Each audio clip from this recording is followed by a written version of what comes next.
cas, vous écrivez sur Kaki, le dramaturge de l'essentiel en 2006. Quand vous dites le dramaturge de l'essentiel, ce que veut dire porter du mot très profond, c'est-à-dire celui qui nous a permis aujourd'hui de patrimoine, de pouvoir dire qu'aujourd'hui on a une identité et on peut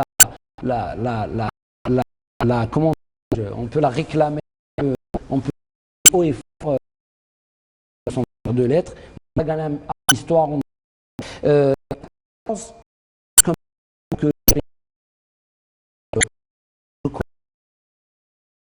ce soir, c'est l'une qui de la graphie en 1990 à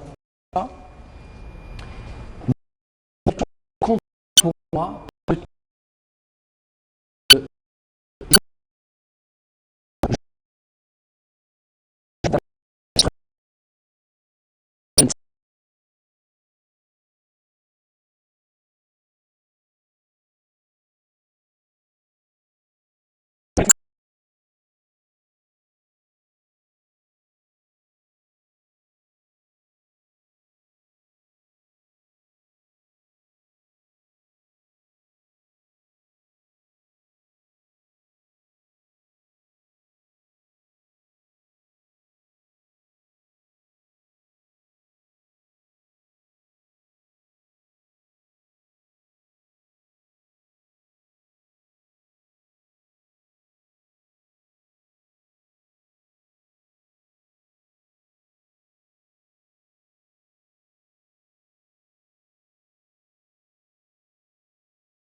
il y a place humaine peut intégrer ça et comprendre que c'est totalement inadmissible.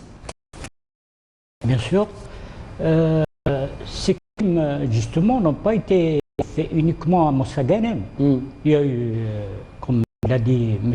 Abdelrahman, à Imran, Oui, à Ain Tmouch, oui, exactement, à Ouled Yahya. oui.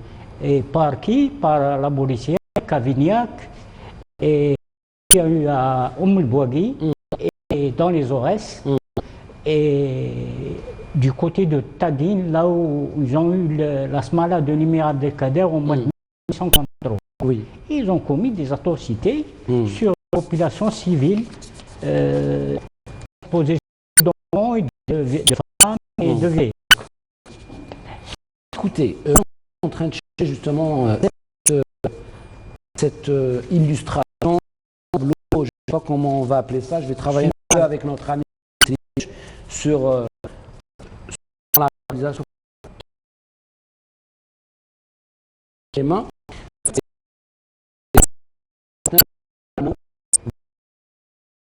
Oui. Cette toile va bien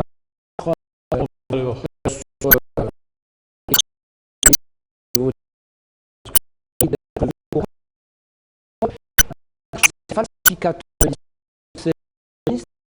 Est-ce que existe toujours? Oui, je pense que précédemment, elle était à la Bibliothèque nationale de Paris. Oui. Alors, les visiteurs, quand ils rentrent, c'est même repris par François Maspero. Dans Pardon, son fameux Monsieur livre. Mostafa, juste pour dire un petit peu à nos amis téléspectateurs qu'il s'agit ici, soi-disant, d'une reproduction de ce qui s'est passé dans la grotte du Dahra. Et on nous montre deux tribus algériennes qui s'entretuent. Et comme quoi la France veut dire tout simplement que finalement c'est pas nos généraux, c'est pas l'armée coloniale qui a pris justement ces pailles de feu, ces pailles et les ont fumées et allumé du feu et tué plus de 1000 personnes, y compris des bébés, des enfants, des bêtes, des vieillards, des personnes âgées, des personnes adultes et des enfants et sans distinction aucune. Alors ma question peut-être, pour vous laisser continuer sur votre propos, aujourd'hui on parle de ce travail commun entre la commission de Benjamin Stora et de M. Chiri en Algérie, de cet effort bien sûr pour aller de l'avant, pour un petit peu parler de ce qui s'est passé dans notre histoire et reconnaître ce qui a été fait contre les Algériens. Et tout le monde et toute la planète reconnaît ce qu'a enduré le peuple algérien durant 132 ans de colonisation. C'est l'une des plus longues et les plus difficiles et les plus atroces colonisations du monde. Est-ce qu'on peut avancer sur des dossiers-là quand on enseigne à des enfants français, à des enfants issus aussi de l'immigration, ce genre de falsification, Monsieur Mostafa? Et vous pouvez répondre à n'importe quel moment, Monsieur. Il n'y a pas de souci. Moi, je pense que. Monsieur Hadj. Oui, pardon.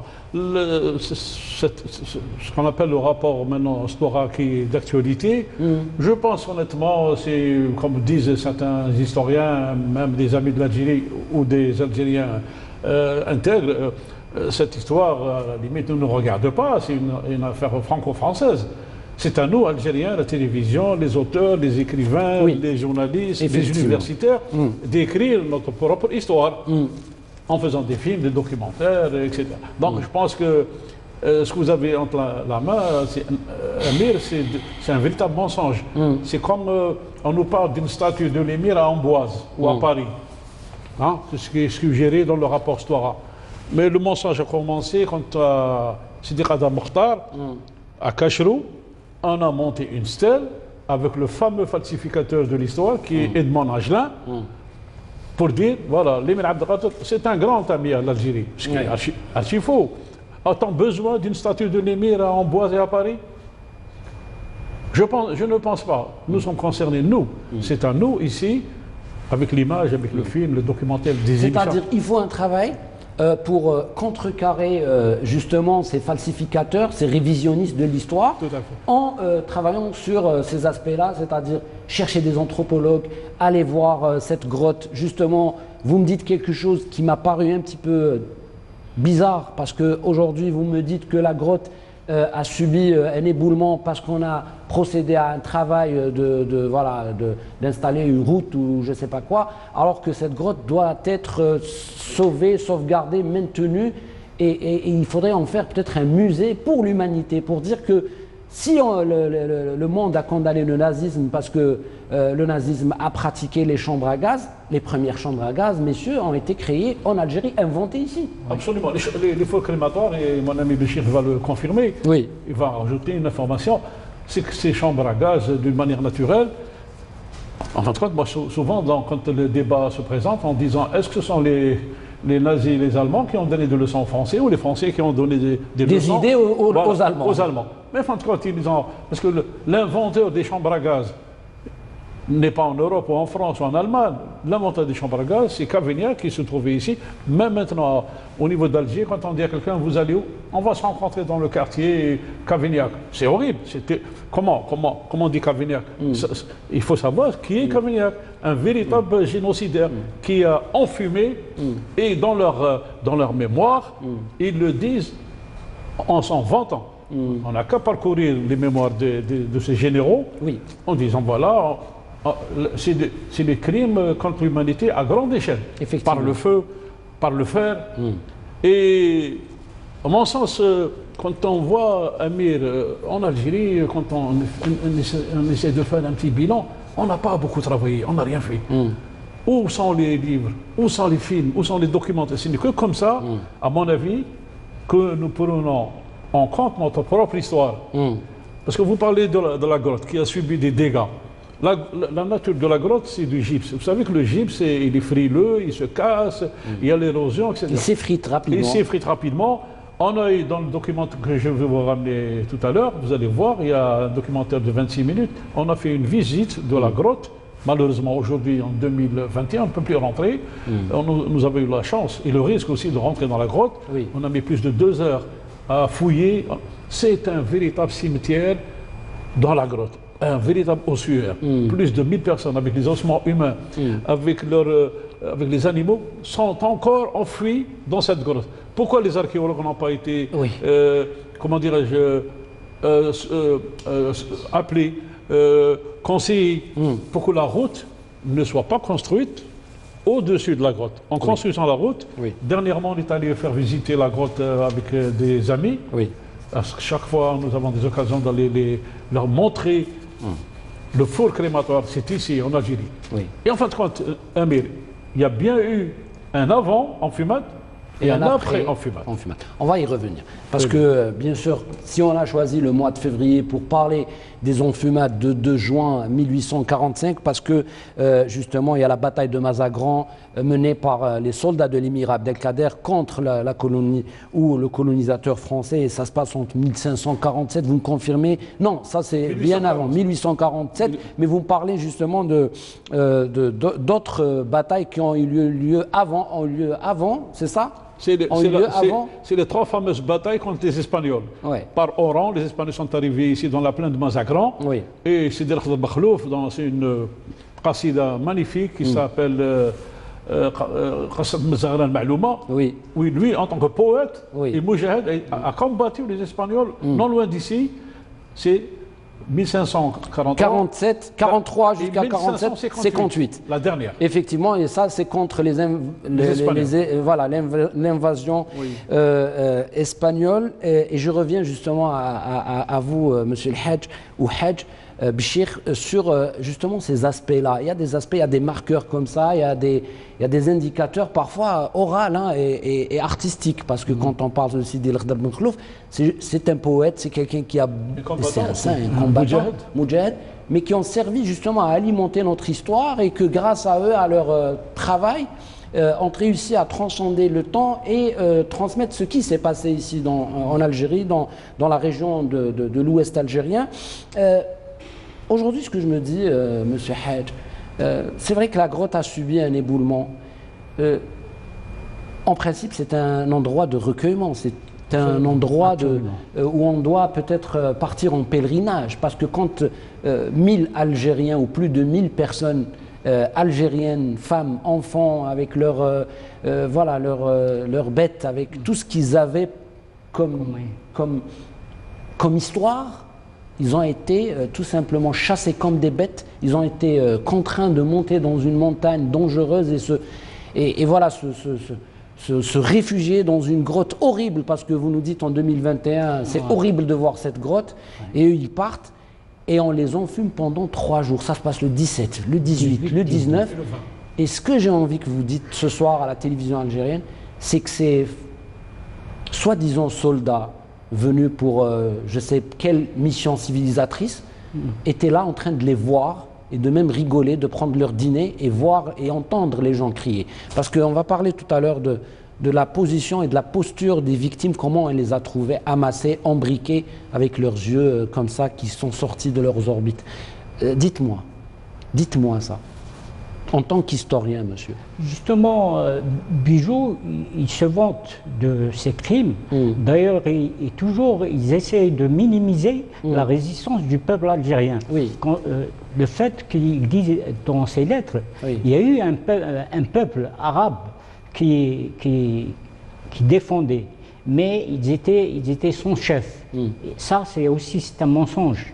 Il dit c'était des tribus qui sont tuées et tout ça. Ils essaient toujours de camoufler, comme ils le font actuellement avec l'histoire. Ils essaient de nous limiter uniquement à la guerre de libération et d'omettre tous ces crimes qui ont été faits depuis 1830 à 1962.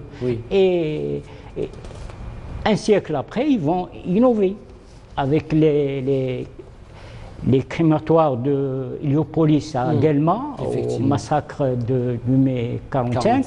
Après, on trouvera aussi les cuves à vin, c'est un gaz, comme ils ont utilisé dans les grottes de Ouladrieh, la fumée.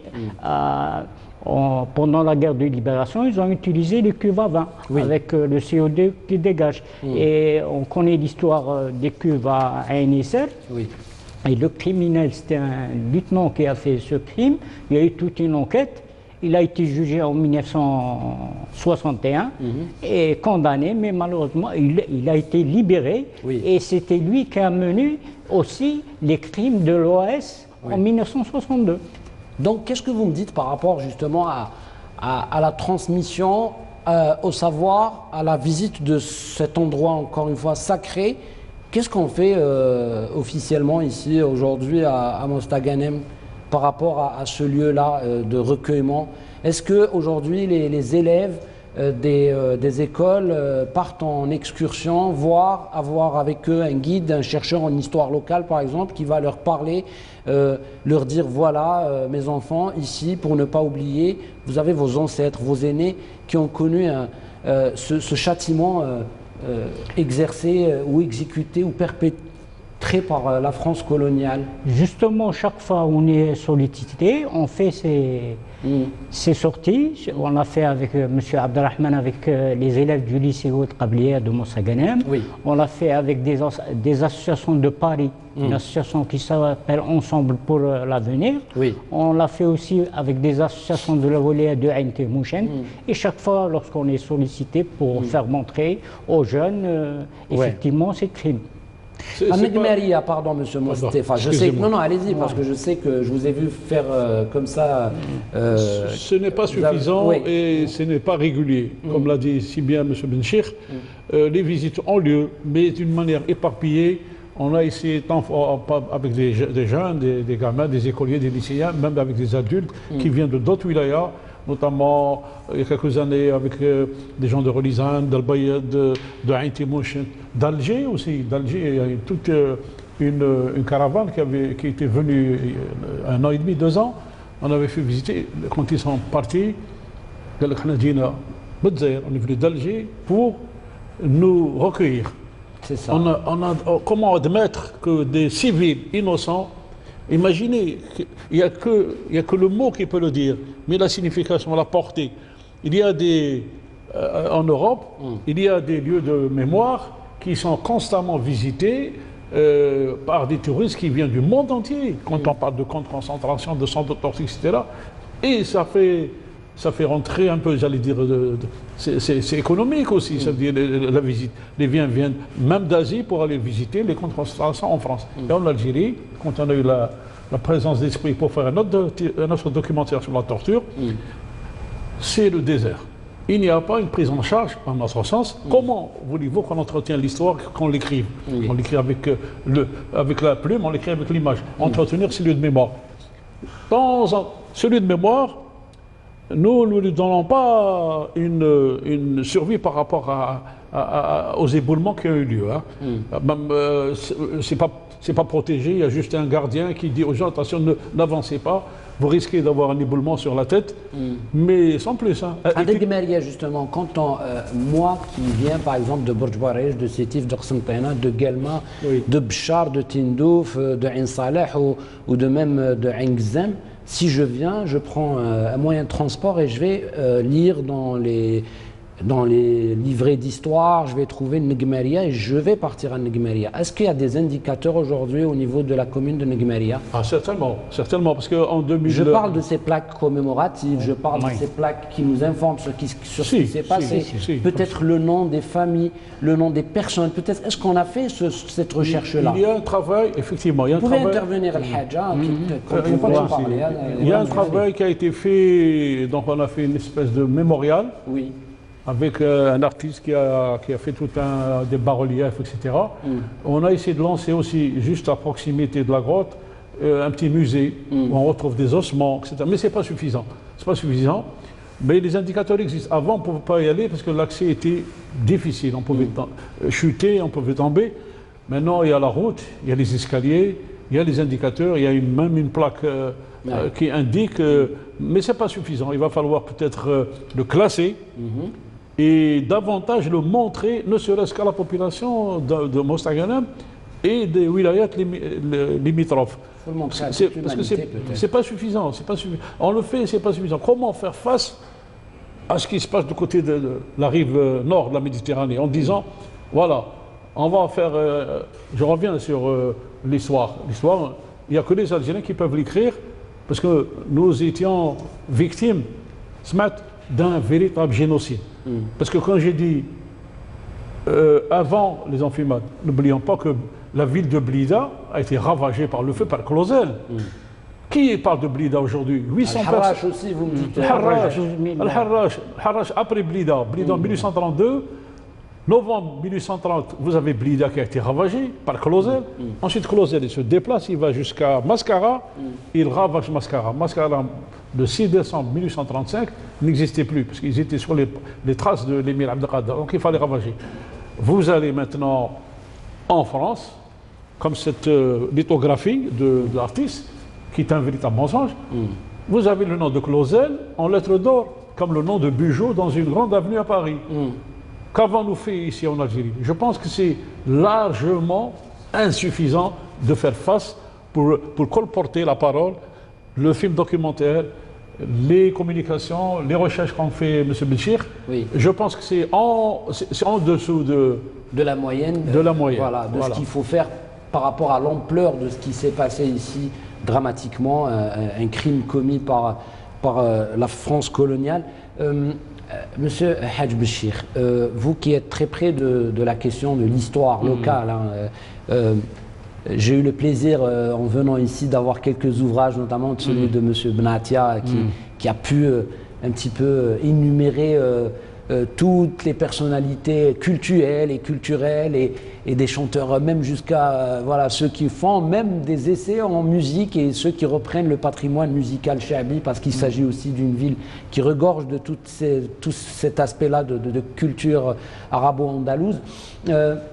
Mais en matière d'histoire, selon vous, vous qui travaillez sur l'histoire, est-ce que vous pensez qu'il y a un nombre conséquent d'ouvrages en arabe, en français, ou pas du tout? Quand on voit Quand on veut, par exemple, lire, quand Houari, par exemple, le caméraman qui est en face de moi, jeune, qui aime l'histoire de son pays, quand il va dans une bibliothèque, dans une librairie, est-ce qu'il va trouver quelque chose sur les enfumades du Dahra Il y a le docteur Ammar Belkhouja qui a fait un ouvrage sur les enfumades. D'ailleurs, qui est passé à Canal Algérie dans l'émission et il y sur a la aussi mémoire. un poète de Chlef qui a fait des poèmes sur les enfumades de Ouled Rieh.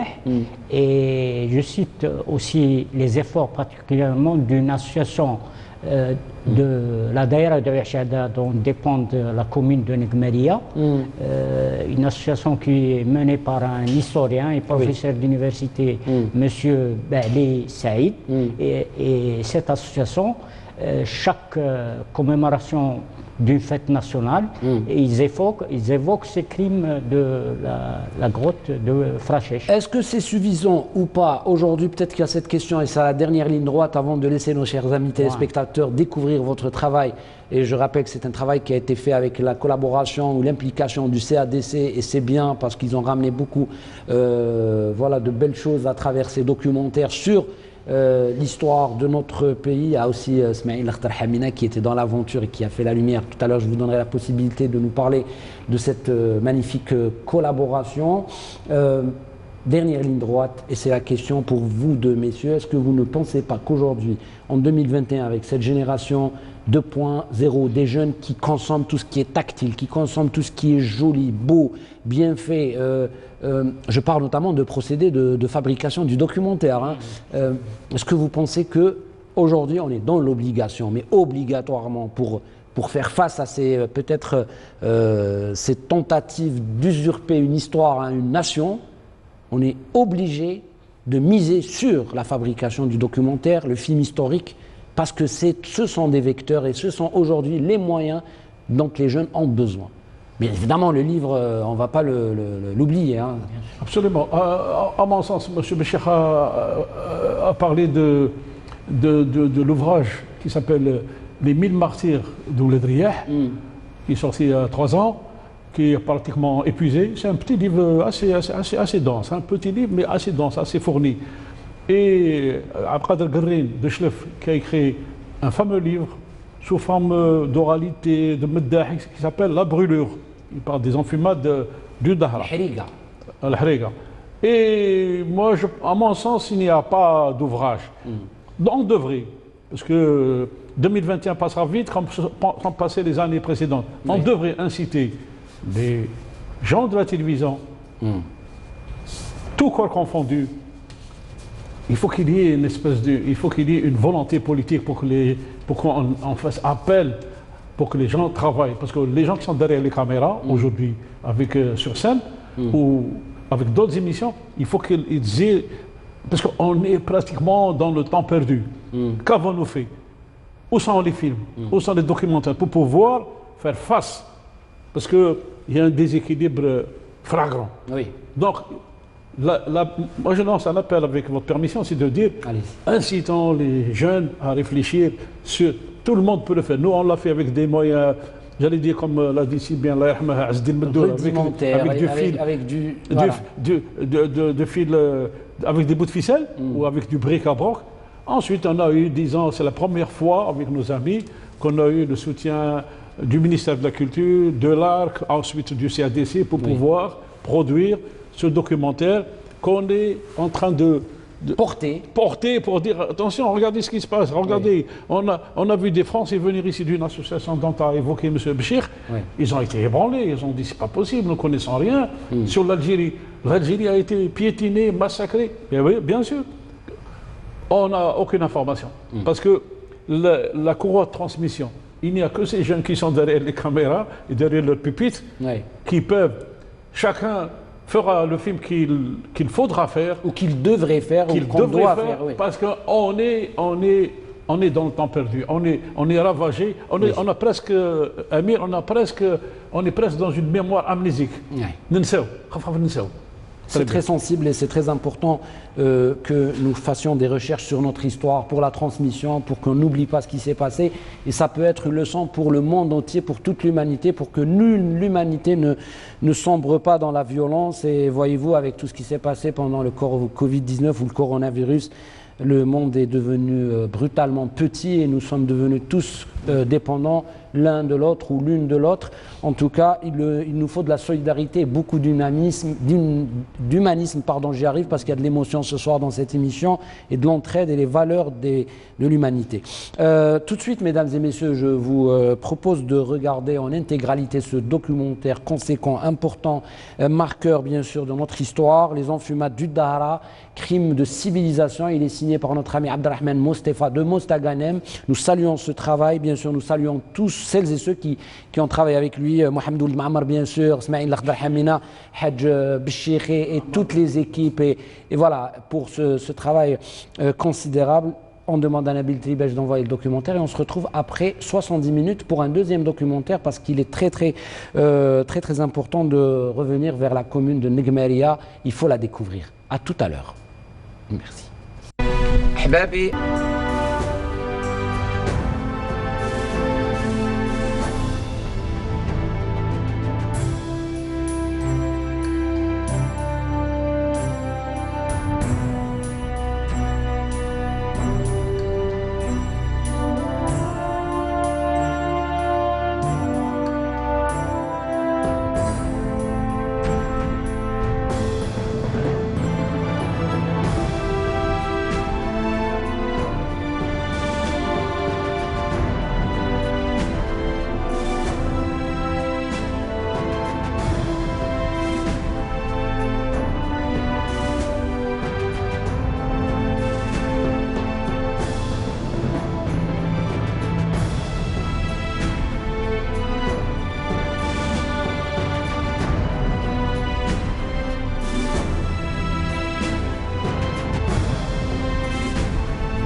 On est de retour sur le plateau de votre émission Sur Scène, le format exceptionnel qu'on a adopté depuis quelques jours, parce que nous sommes sortis bien sûr des studios habituels pour être ici à Mostaganem. Et quand on vient à Mostaganem, bien sûr on parle de théâtre, la capitale du théâtre, on parle d'Abdelrahman Kaki, on parle de Sidi Lakhdar Ben Khlouf, ce grand poète et militant et algérien jusqu'au bout, voilà, des ongles et dans le sang et dans l'âme.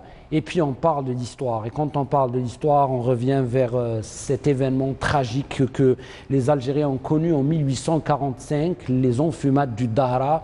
Ça s'est passé le 17, 18, 19 juin, où on a tué des Algériens. 1000 personnes ont péri dans cette opération criminelle menée par l'armée coloniale française présente ici en Algérie. Aujourd'hui, est-ce que nos jeunes connaissent cette histoire? Est-ce qu'il y a d'autres grottes où des Algériens ont péri et qu'on ne connaît pas? C'est grâce aussi au travail de ces réalisateurs passionnés qui ont, avec leur caméra, parfois avec leur téléphone, parfois avec juste un appareil photo, partir sur les chemins de l'histoire pour nous éclairer, pour nous donner des documentaires qui deviennent du coup immortels et qui peuvent servir comme pièce à conviction à l'humanité, pour qu'on ne revienne plus vers ces épisodes-là de notre histoire et de l'histoire de l'humanité. Nous avons commencé avec Les Enfumades du Dahra, un documentaire de 70 minutes. Je rappelle qu'il a été fait avec la contribution du CADC. On encourage justement le CADC à faire ce genre de documentaire sur l'histoire, et nous remercions le CADC de nous permettre de les diffuser sur Canal Algérie, parce que c'est une mission de promotion et de faire connaître notre histoire. Nous sommes partis à Negmeria connaître cette localité, cette commune, sa population et justement le lieu où se sont passés ces crimes. Et puis on va terminer en beauté avec quoi? Avec les artistes, le regard de l'artiste, l'implication de l'artiste à promouvoir l'histoire de son pays, comment l'artiste peut montrer à la jeune génération comment on peut ne plus accepter ça et être dans la non-violence et dans l'humanisme, dans la dignité, dans le respect de l'autre. Vient de nous rejoindre Monsieur Mohamed Ould Ma'amar, marhaba bik. Ça fait vraiment plaisir de vous avoir sur le plateau de sur scène, l'exceptionnel. On reste dans le même format que ciné-thématique et sur scène. On a enlevé pour sur scène le théâtre, mais c'est juste exceptionnel parce que l'histoire nous l'a imposé et c'est normal. Et puis, on va parler de documentaire. Alors, c'est grâce à M. Mostefa qu'on s'est connu ici à Mostaganem. Exactement. Si je vous demande tout bêtement, excusez-moi le mot, de vous présenter, monsieur, qu'est-ce que vous allez nous dire sur vous, essentiellement? Humblement. Je suis d'abord un ami de Abdelrahman. Oui. Nous connaissons depuis un demi-siècle déjà. On a démarré ensemble le parcours par le théâtre. On s'est connus tout simplement une équipe de copains. À l'époque, on était très jeunes, 17-18 ans. Et c'est là qu'on a commencé notre parcours artistique, bien entendu. Et nous avions à l'époque notre mentor, Allah yarhamah, Mazouz Ould Abdelrahman, qui était le frère de Kaki, qu'on lui rend hommage énormément parce qu'il nous a beaucoup appris dans le domaine théâtral que dans le domaine cinématographique parce qu'on a fait nos premières marches avec lui. À l'époque, on n'avait pas de moyens, ni matériel, ni... Bon, c'était une belle aventure, un bon apprentissage et on le remercie. On talboulou rahma dalok. Mohamed Ould Mamer, quand on vient à Mostaganem, il y a une sorte de force attractive qui nous submerge, qui nous attire, qui nous traîne ou nous draine vers un endroit. C'est le cœur battant de cette ville. Tijdit, pour les artistes, c'est la Mecque des révolutionnaires artistiques. Parce que l'Algérie, c'est la Mecque des révolutionnaires du monde. Mais Tijdit, dans le cœur de Mostaganem, est comme une école de l'engagement artistique. On ne peut pas faire ou être artiste à Mostaganem sans avoir cette culture tijditienne, si j'invente un petit peu le nom ou le mot. Qu'est-ce que vous pouvez nous dire sur les traces que peut laisser Tijdit sur l'être humain, l'artiste, le réalisateur, le photographe? Tijdit, avant l'indépendance, elle a eu un nom magnifique, elle s'appelait El Qahira. Voilà, El Qahira, c'est un melting pot, c'est tout ce brassage des populations, parce qu'à l'époque, l'armée française, et l'OAS nous avaient pourchassés, nous qui habitons les quartiers populaires de la ville, nous avaient pourchassés et on a fui. De cette manière-là, vers Tijdit. On a submergé les maisons, chez les familles, on a changé d'école, on a changé d'habitude, et on se retrouve dans une Qahira, enfin 30, qui a rassemblé, et d'où sont nés toutes, tous les artistes et les écrivains de la ville, quand on passe à Kaki, quand on passe à Mazouz Bouadjej, à Brice Abdelkader, Jamal Ben Sabr, qu'on salue ce soir. Jamal Ben Sabr, absolument, Jamal Ben Sabr, et toute la...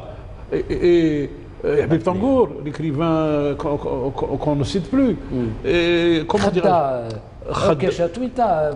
Exactement. Donc, il y a des cinéastes, Mohamed Chouir, Mustafa Chougrani, les deux cousins de Mizarja, et le mythique cinéma qui appartenait à ses parents, le mythique cinéma, le Cinélux, avec le fameux lion sculpté à l'entrée, comme la MGM. On se retrouve, il y a eu, à Tijdit, vous avez le cinéma, le Cinélux. Nous, on voyait les films, on était jeunes, avec 14 ans, 12 ans. Mais on ne savait pas que derrière l'écran, après les projections, il y a eu la réunion des nationalistes. Ouais. Derrière l'écran. Oui. C'est bien ça. Oui. Ils faisaient le PPA à l'époque, le MTLD. Réunion secrète, derrière l'écran de cinéma. Derrière l'écran de cinéma. C'est terrible. L'endroit existe toujours. Quand le cinéma se retrouvait un peu à l'abandon, c'est ce cinéma mythique, le Cinélux, en face de l'école Jean-Mer, à Mostaganem, à Tijdit, qui a formé. Kaki, il a ouvert ses yeux là-bas, dans le cinéma, pour venir à Kaki. Il a vu les pièces de théâtre, il a monté ses premières pièces avec les enfants. Et il avait cet avantage entre l'école et la rue, il y avait le cinéma en face. Monsieur Mohamed Ould Mamer, ma question, parce que pour rester dans la thématique justement des documentaires de Mostefa, de l'histoire, il y a l'art aussi, c'est normal. Quand on est artiste, quand on intègre l'art en notre personnalité ou dans notre personnalité, est-ce qu'on est beaucoup plus sensible à ces questions-là de l'histoire, de notre histoire? Tout à Parce fait. que l'art nous apprend à être vigilant par rapport et ça me rappelle Tahar Djaoud, quand il écrit Les Vigiles, c'est un peu ça. Est-ce que ça nous apprend à être utile? Est-ce que pour vous, je vais poser la question comme ça et je vais m'arrêter là peut-être, est-ce que pour vous, le summum de l'art, c'est quand l'art devient quelque chose d'utile pour sa société, quelque chose qui peut rendre service, quelque chose qui peut sauver Absolument. des personnes? Absolument. D'abord, il faut aimer. Il y a l'amour de faire cet art. Si on n'aime pas, on ne peut pas réussir. Et si on ne donne pas de l'émotion et qu'on la partage, là, il faut changer de créneau. Oui. Au mieux, ne serait-ce qu'en musique ou qu'en image, en peinture, en art plastique, il faut donner de l'émotion. Et c'est ça le plus important, je pense, à mon avis. Effectivement. Alors, ma troisième question pour vous. Vous connaissez M. Mostefa. Vous partez sur les traces justement de ce qui s'est passé à Negmaria. Quel a été votre sentiment, vous, déjà, que quand vous avez vu ces images-là en vrai? Pour vous dire, en premier lieu, depuis que j'accompagne Abdelrahman dans nos travaux, je peux dire ça, j'ai beaucoup appris avec lui, Oui. sincèrement. Oui. Parce que de la musique à l'image, il y a quand même quelque chose de plus approfondi. Parce que être assistant avec lui, c'est pas de gaieté de cœur. Ouais. Il est exigeant, je le dis devant lui, parce que c'est un bonhomme qui cherche la perfection, le juste, détail, le détail. le détail juste. Il ne faudrait pas qu'il passe à côté de son concept. Vous me suivez? Écoutez, je n'ai jamais suivi un débat autant Ouais. avec Alors, beaucoup d'intérêt comme le vôtre. Des parce que fois, c'est franchement ça. dans certaines Je suis à l'écoute. circonstances, eh ben, on finit par découvrir des choses qui nous font pleurer, Amir, sincèrement. Il y a des situations dans lesquelles j'étais avec lui, mais c'était Insupportable insupportable Ouais. de voir des ossements haka, des débris de cadavres. Ilaha illallah Muhammad Rasulullah. Qu'est-ce que je peux vous dire, messieurs? On va terminer en beauté avec un documentaire, l'implication des artistes. Qu'est-ce que vous pouvez nous dire justement? Je vais vous laisser 5 minutes, même pas peut-être à chacun. D'abord, vous impliquez les artistes dans la visite de cette grotte et les artistes vont porter leurs sentiments sur du papier, sur des toiles, c'est ça. Parlez-nous de cette aventure, messieurs. Je vous donne la parole, Mahmar. Allez-y. À l'époque, il y a eu l'arrivée de ces différents artistes de tout le pays et d'ailleurs. Ils se sont réunis à l'école des Beaux-Arts. Et de là, on avait... le responsable de l'école à l'époque avait sollicité Abdelrahman pour les accompagner et leur faire visiter la grotte. Oui. Alors le départ s'est fait, l'arrivée aussi. Alors là, ça a commencé l'émotion à gagner les à artistes, gagner à tous gagner les tout le artistes. groupe. Parce que ouais. l'endroit est quand même beau, c'est un bel endroit. Oui. Ça, dans ce bel endroit, il s'est passé quelque chose d'horrible, d'effarant. Dans cet endroit, il y a eu ce massacre de toute une tribu, 2000 âmes, d'enfants, femmes, vieillards, animaux. Ils se sont réfugiés. Pourquoi? Dans cette grotte. Pour se protéger, pour ne pas être, comment dirais-je, sous les massacrés. C'est un instinct de Et survie. je voudrais ajouter une chose, parce que la région, elle était, pour justement une petite tâche de l'histoire, il y avait un des lieutenants de l'Émir Abdelkader qui était dans cette région et qui faisait des escarmouches vers les armées coloniales. C'est Mohamed Ben Abdallah, dit Boumaza. C'était un jeune lieutenant de 24 ans, intrépide, courageux. La répression, elle était très féroce. Comment que ça se fait qu'il y a, il y a des Arabes qui nous tirent dessus, qui nous massacrent notre armée. Alors, en guise de répression, de réponse, ils massacraient les pauvres civils. C'était des civils,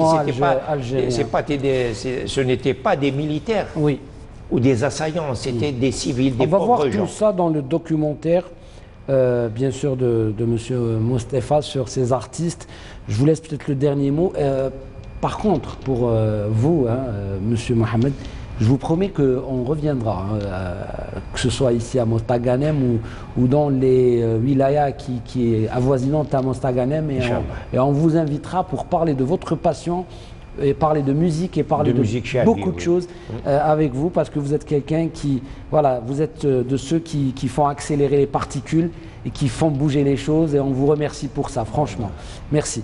Un dernier mot peut-être, mais vous le méritez vraiment, amplement. En fait, Amir, quand on évoque ces lieux de mémoire disséminés, éparpillés à travers l'Algérie, je pense qu'on ne devrait pas être fiers, parce qu'en fin de compte, je pense que nous autres Algériens, on n'a pas pris en charge ce problème de mémoire terrible. Regardez la situation actuellement, l'actualité nous interpelle pour qu'on soit boosté, qu'on booste, qu'on aide les gens à travailler. En 2011, des artistes sont venus à Mostaganem. Il y avait une rencontre qu'avait organisée, comme l'a dit si bien Mohamed, l'école des Beaux-Arts a rassemblé des artistes émérites de la Métidja, d'Alger, d'Oran, d'un peu partout, de Sidi Bel Abbas, de Annaba, d'Alger, en disant c'est une opportunité.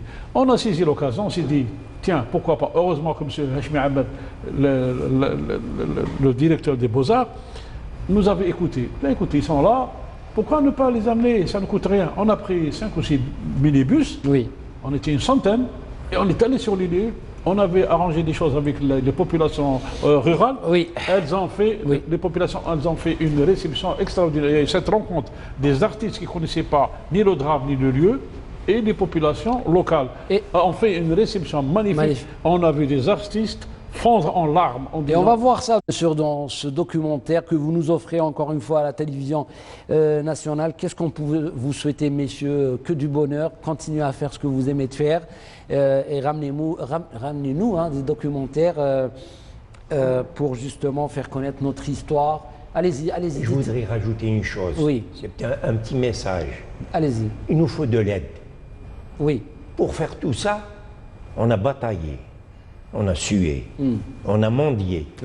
Mais on voudrait bien être aidé par les institutions, en l'occurrence l'ONDA, le ministère de la Culture, etc. C'est leur mission en tout cas. Merci beaucoup, M. Mostapha. Et permettez-moi de remercier toute cette jeune équipe d'Oran qui nous a accompagnés. Merci beaucoup, c'est des jeunes. J'espère qu'un jour, derrière chaque caméra, il y aurait un réalisateur qui ferait aussi un documentaire. Parce que autant on fait, autant c'est insuffisant. Effectivement. Merci beaucoup à vous, messieurs. Merci d'avoir accepté l'invitation de Sur Scène, de Canal Algérie. Et puis merci à nos amis téléspectateurs d'être parmi nous, d'être fidèles à ce programme. Écrivez-nous sur la page Facebook officielle de Canal Algérie. Critiquez-nous si vous positivement, laissez des commentaires, réagissez. En tout cas, nous sommes là pour être à la hauteur de ce que vous réclamez de la part de la télévision publique nationale algérienne, la télévision nationale Canal Algérie. Qu'est-ce que je voulais dire? Je voulais remercier Nabil Tribesh, bien sûr, pour la réalisation de toute cette aventure durant notre présence à Mostaganem. Je voudrais remercier Hassiba Hasnaoui dans le scriptana, dans la coordination et tout ce que vous voulez. C'est une personne intègre et qui nous donne beaucoup de punch pour cette équipe. Merci pour ta patience, Hassiba. Et puis à l'équipe de la station d'Oran, je vais essayer de les saluer un à un parce qu'ils sont en face de moi, bien sûr. Il ne faut pas oublier que Khalfa Brahim, qui vient d'Alger, il est là, il a intégré Oran, donc on le salue.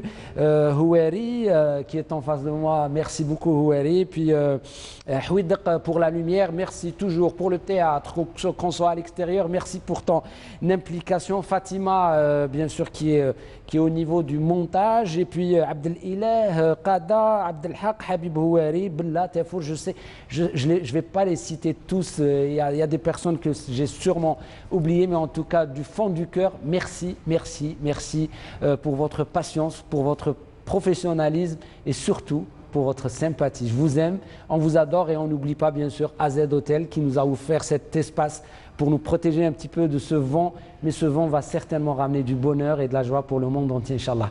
Prenez soin de vous, bon documentaire sur Canal Algérie, on vous adore, ciao, merci.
Ma conférence va porter aujourd'hui sur un annuaire 2010 puisqu'en l'occurrence je fais un travail de recension et de recensement de toute l'information culturelle sur les arts visuels chaque année.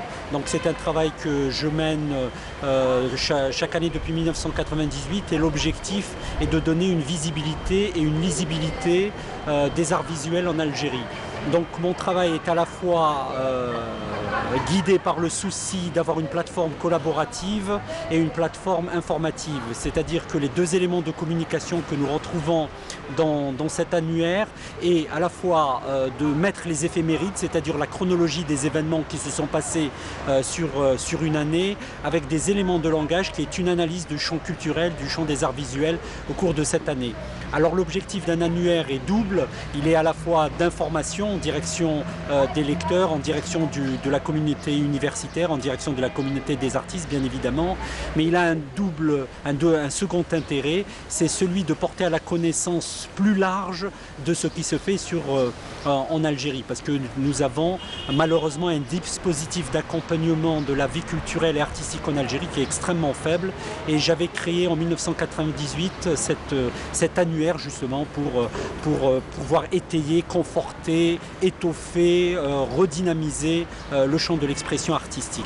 C'est un outil qui se veut une plus-value pour le champ des expressions plastiques et artistiques, et c'est également un outil que je destine à de l'utilité publique, parce qu'à partir de cet outil, on peut imaginer des chercheurs, des universitaires qui s'emparent de cette information pour éventuellement mener des recherches autour de ce champ d'expression artistique. Voilà, donc aujourd'hui je suis venu à Mostaganem à l'occasion de la journée de l'artiste, et d'ailleurs j'en profite pour remercier le directeur de l'école des Beaux-Arts et toute son équipe de m'avoir gentiment invité, parce qu'il est très très important à chaque fois de se replonger dans la communauté artistique, d'être dans une situation de proximité, de se sentir partie prenante de tout ce bouillonnement culturel qui aujourd'hui est une réalité en Algérie, en espérant que les jours de l'Algérie sur le plan culturel soient meilleurs qu'ils ne le sont aujourd'hui, et que l'Algérie dégage sa plus-value artistique et culturelle, parce qu'on en a besoin, parce qu'il s'agit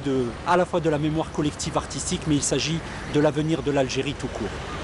Alors en ce qui concerne l'objet de ma communication à l'occasion de cette journée de l'artiste, qui est faite sous la journée qui est appelée la journée de Ngmeria, c'est d'essayer de sensibiliser les artistes et leur donner les tenants et les aboutissants de ce drame qu'ont connu nos grands-parents dans une région de Mostaganem, à la porte du Dahra, à Nekmeria, et notamment chez les Ouledria.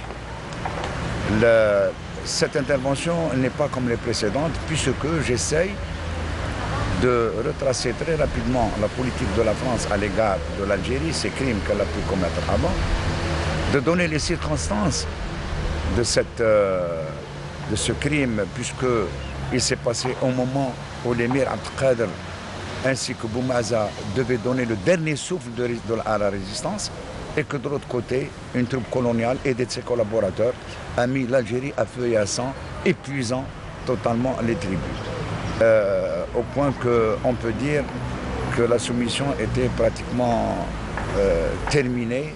Il ne restait que l'émir Abdelkader avec son désir de donner le dernier coup, de résister jusqu'à la dernière minute. Et de l'autre côté, nous voyons une armée très forte, puisqu'elle a atteint jusqu'à 100 000 hommes, des collaborateurs qui étaient avec leurs cavaliers et leurs hommes à pied. Et cette troupe coloniale, sous la politique de Bugeaud, exécutée par deux colonels, le colonel Pélissier d'une part et le colonel Santano d'autre part, dans une autre région, toujours du Dahra, ont commis un crime monstrueux. Et surtout, ce que je dois dire dans ma conférence, ce que j'essaierai de dire dans ma conférence, c'est que ce crime, on aurait pu l'éviter. Ce n'était pas nécessaire de faire ce qu'ils ont fait. Cependant, la haine, cette haine qui a été exprimée dès 1838 par M. le ministre de la Guerre devant la Chambre des députés, qui parle de refouler au loin, qui parle d'exterminer le peuple algérien, qui parle de l'affamer, donc a prévalu, et ils ont été jusqu'à faire l'innommable dans cette région-là. هذوك اللي ضحوا نفسهم هم مخبيين. D'abord, je voudrais dire que je suis très heureux d'avoir été invité par la très grande cheville ouvrière qui est le directeur des Beaux-Arts de Mostaganem. Et j'ai été agréablement surpris de constater qu'il y avait une assistance très consistante. Ensuite, je voudrais vous dire aussi que je suis venu pour donner mon avis sans tabou, de manière en vrac, comme je le ressens. C'est pour ça que je suis intervenu tout à l'heure pour dire qu'il y a énormément d'artistes en Algérie qui ont des problèmes à exposer. Il faudrait qu'ils soient enregistrés et il faudrait qu'avec les autorités, on puisse sortir des solutions qui puissent donner à l'artiste la place qu'il doit avoir dans une société qui doit briller d'abord par sa culture. C'est un rendez-vous mémorable. Il faut rappeler que l'Algérie est l'un des rares pays qui ont une journée pour l'artiste, donc on s'est initié dans cet événement et qui permet aux artistes de se rencontrer à chaque fois, à chaque rendez-vous, pour essayer de méditer un petit peu leur métier, leurs préoccupations, essayer de voir pour l'avenir quels sont les voies et moyens pour avoir une meilleure allégeance et pour avoir des meilleurs résultats, pour mieux donc cerner leur métier et la vie des artistes, qui est la préoccupation essentielle et qui permet par-delà de voir dans les meilleures conditions l'amélioration de l'état de l'art en Algérie. Donc ceci dit, la rencontre reste toujours agréable et permet à des artistes venant de différents horizons, notamment les plasticiens, pour l'occasion donc de méditer un petit peu leur métier et de voir quelles sont les problématiques dans lesquelles ils se débattent et quels sont les possibles moyens d'avoir une amélioration de leur état de fait et de voir dans le mieux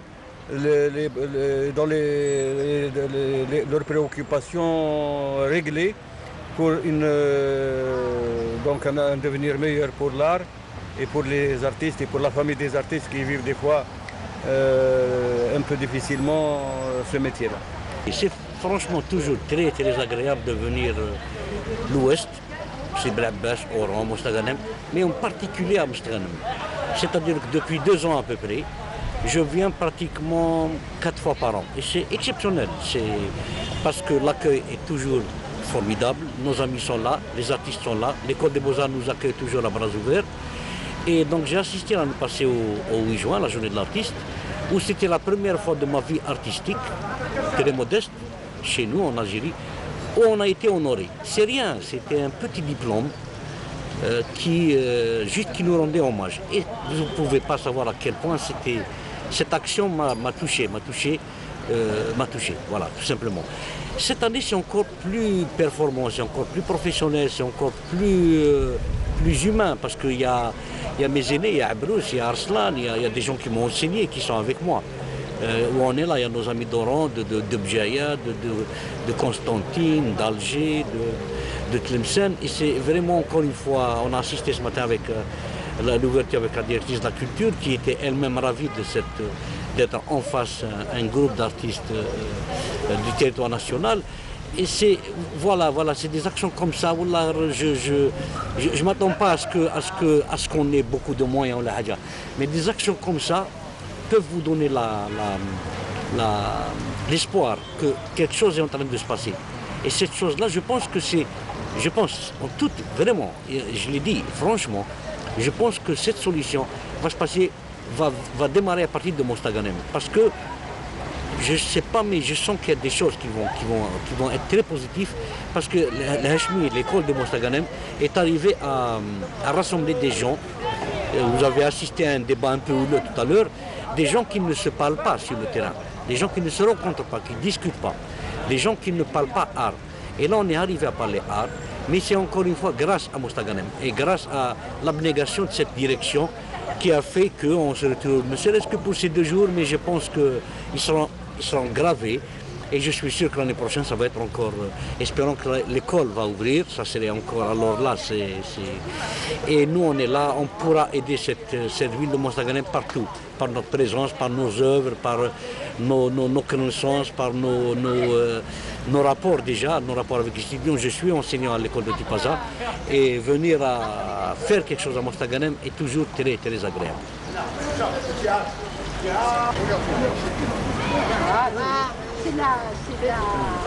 Pour moi, c'est pour être franc, on s'attendait à une journée routinière, mais c'est un très grand honneur pour Mostaganem, parce que réunir une quantité, une qualité de cette importance, c'est vraiment, ça relève du miracle. Et là, je crois que c'est une journée positive pour ne pas, parce que c'est... Donc voilà, une quantité, dans un cadre aussi beau, on se croirait dans un jardin de Monet. Hein. C'est magnifique. J'espère que des rencontres comme ça vont se... Là, ça prouve que les gens qui sont venus, bon, il y a la qualité de ceux qui ont invité et ceux qui sont venus. Là, donc c'est une certaine confiance, c'est une certaine... dans le grand bénéficiaire, c'est la ville. Hein. C'est un plaisir énorme déjà de se rencontrer, parce qu'on n'a pas beaucoup de rencontres comme ça. D'abord de fêter la journée de l'artiste dans ce beau cadre, par ce beau temps, avec tant de chaleur humaine, avec tant de vérité, avec des gens qu'on connaît et qu'on découvre. Sauf ça, il y a une très belle exposition. Il y a vraiment des œuvres qui m'ont touchée. Surtout, c'est le contact avec les artistes. Et je suis convaincue que c'est dans des rencontres, dans des voyages, qu'on se découvre et qu'on découvre l'autre. Le partage, c'est quelque chose de très très précieux. Alors, le partage comme ça, c'est multiplié par 1000. C'est quelque chose d'extraordinaire pour moi. L'Algérie, pour moi, c'est mon pays d'adoption. Cette année, ça va faire 30 ans que je suis en Algérie. C'est toute une vie.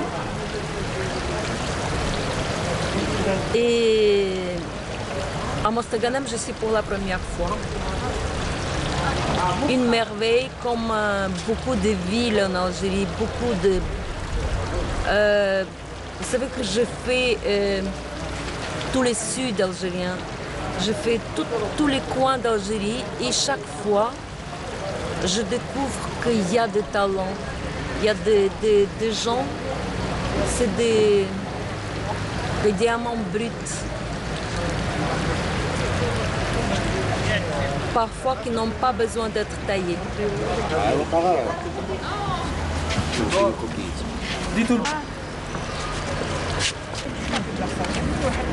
On remercie les organisateurs de cette manifestation qui nous ont permis de se réunir, de se retrouver. Certains, après des années où chacun il a pris une direction, ça nous permet donc de se revoir et de parler de nos projets, de nos difficultés, de notre condition, la condition de l'artiste, de la situation de l'art. Se rencontrer ici à Mostaganem, ça a été un grand plaisir pour moi et pour tous mes amis aussi. Comme vous voyez, c'est bien fleuri, c'est gai. En plus de ça, on a un temps clément aussi qui contribue à la réussite aussi de cette rencontre et de cet événement. Tout le monde est très content. Point de vue programme, c'est très varié. On a reçu des noms, des sommités qui sont venus d'ici d'ailleurs. On a échangé pas mal de questions autour de l'art, autour du statut de l'artiste. Et ça s'est très très bien passé. Donc on remercie tous les organisateurs, en particulier M. El Hachmi Amer, qui nous a donné cette occasion de se retrouver et de partager à la fois nos préoccupations, nos satisfactions, nos problèmes, enfin de parler de tout et d'être là et de dire et de marquer notre présence. Ça a été une occasion pour nous et voilà, ça s'est très bien passé. Voilà.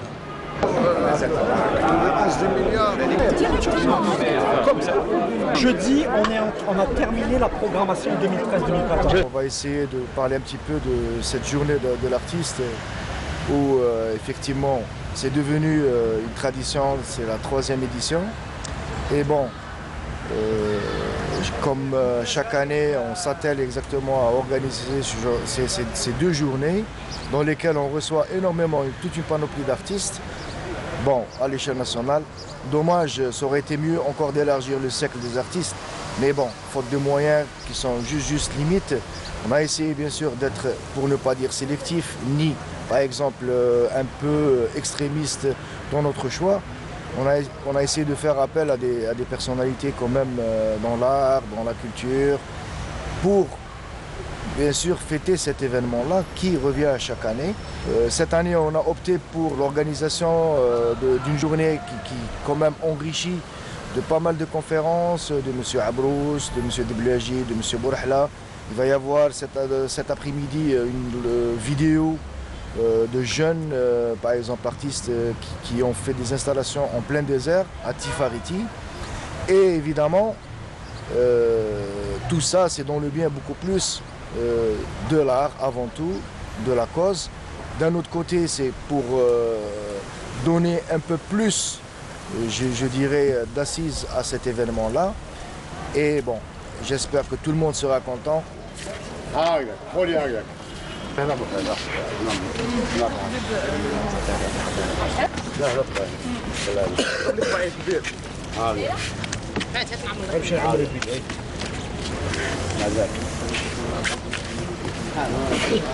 On vient au terme de notre manifestation qui est la rencontre qu'on a organisée au sein de notre établissement, l'école des beaux-arts de Mostaganem, sous le haut patronage de Madame la ministre de la Culture et par la collaboration de la direction de la culture de la wilaya de Mostaganem. On vient donc On vient de terminer et je peux en témoigner, je peux dire que la manifestation était une réussite. Une réussite pour l'action culturelle et les artistes. Ils ont été réunis et réconciliés. Donc on a fait des visites, on a fait des conférences, il y a des artistes qui ont donné des communications. Il y a eu des tables rondes dont c'était la majorité des artistes algériens. Ils étaient là, présents. Donc ils ont contribué, ils ont manifesté, ils sont exprimés, ils ont travaillé. Donc ils sont sensibles, ils étaient très sensibles à la question de Nikmeria parce que le projet est intitulé des artistes pour Nikmeria. Nikmeria qui est un grand événement historique qu'a vécu le peuple algérien comme tous les peuples. Donc c'est ce qu'on appelle les amphimades du Dahra qui sont déroulés le 19 juin 1845 à Nikmeria.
نقمارية مكان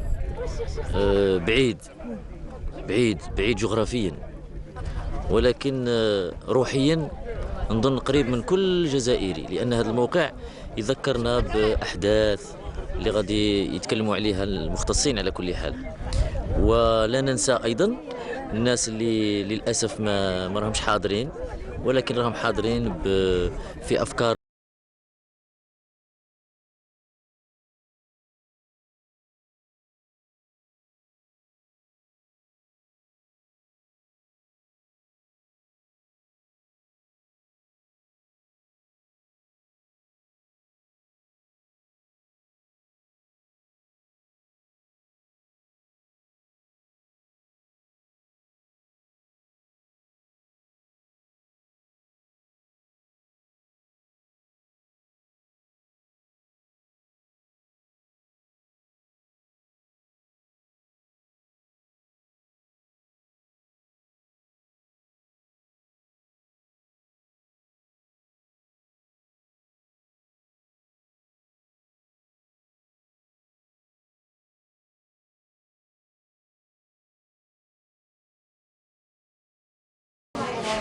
مقام سيدي بخلوف نعرفوا مي هذيك ونحن النقمانيه هذيك جو لامبريسيون كو جي هنايا سمعت وناريفون هذيك سمعت الغار لاكروت هذيك واحد ليموسيون حسبني بربي واحد ليموسيون اللي طلعت سمعت جي ريسونتي سيرتين ايموسيون طلعت لي جي كومونسي ا بلوري سمعت سون الفولوار على بالك واحد ليموسيون جو لا رونسون جتا مينا انا سكو جو برومي الهجمي وناس ناس مستغانين ان شاء الله انا كنطلع عمر طويله العام الجاي في الثانيه ينوفر سير هذاك المساكر هذاك بربي ان شاء الله جو لو برومي يعطيك الصحة سي ايموسيونيل تري ايموسيونيل ça m'arrive pas souvent. هكا والله العظيم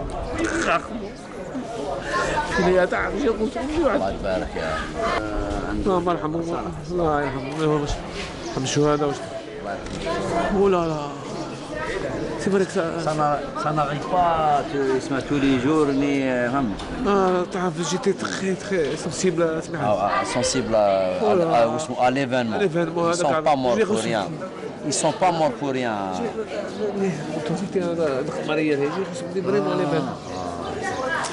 ah ouais c'est fort ماتوا ميل كان على بالهم ça c'est notre rôle maintenant de sensibiliser les jeunes générations on essaye mais ils ont trouvé trop de facilité oui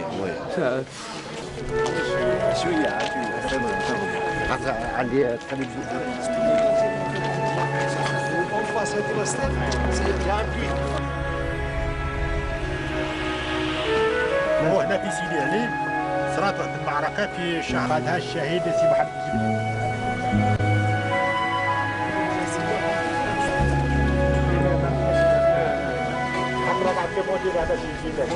Moi, je suis très émue.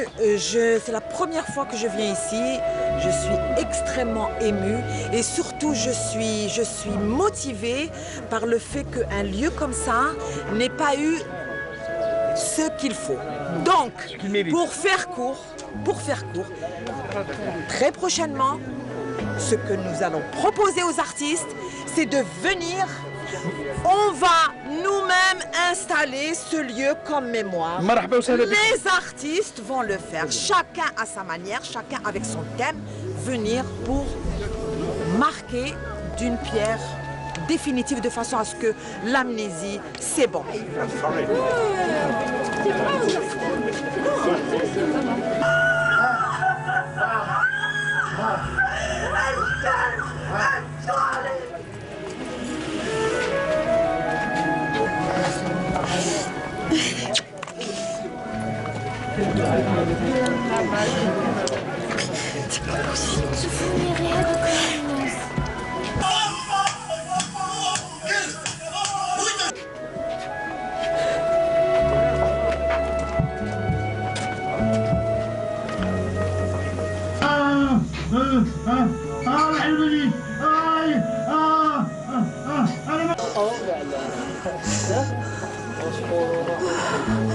Aucun mot ne peut exprimer ce que nous ressentons en ce moment. Il n'y a pas de mots. Rien. Aucun mot. Désolée. Aucun mot.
Tout d'abord, je remercie M.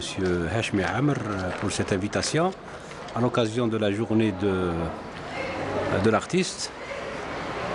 J'ai trouvé que cette invitation répondait aux souhaits de beaucoup d'artistes parce que c'est un rassemblement important. Ça nous a permis d'abord de rencontrer tout le monde, de débattre sur tous les problèmes de la culture et aussi de vivre la culture ensemble. Cette culture qui s'est matérialisée par l'organisation d'une exposition, par une série de conférences, mais aussi par des visites de la région de Mostaganem que j'ai trouvé magnifique.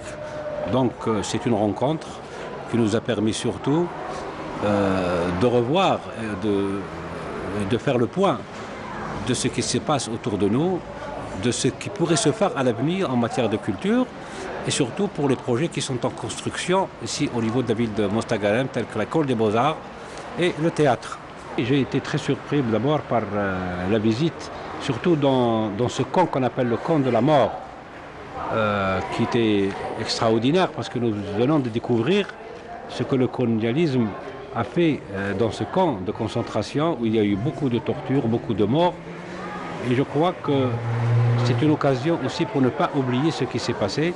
Et nous demandons par exemple aux autorités concernées pour qu'ils prennent en charge cet espace pour le faire vivre pour longtemps, pour que les générations futures puissent venir voir ce qui s'est passé dans l'histoire de l'Algérie.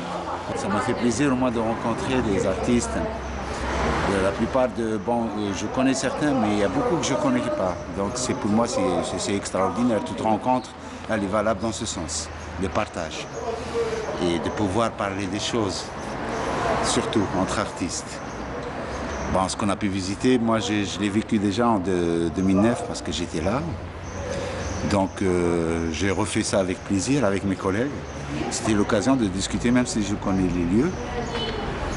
Donc c'est formidable. C'est extraordinaire. Espérons qu'on organise ça ailleurs aussi. Mostaganem, c'est la deuxième fois que je vois, mais apparemment c'est le seul lieu où on organise. Ce serait génial si on le fait ailleurs et même au sud, pourquoi pas.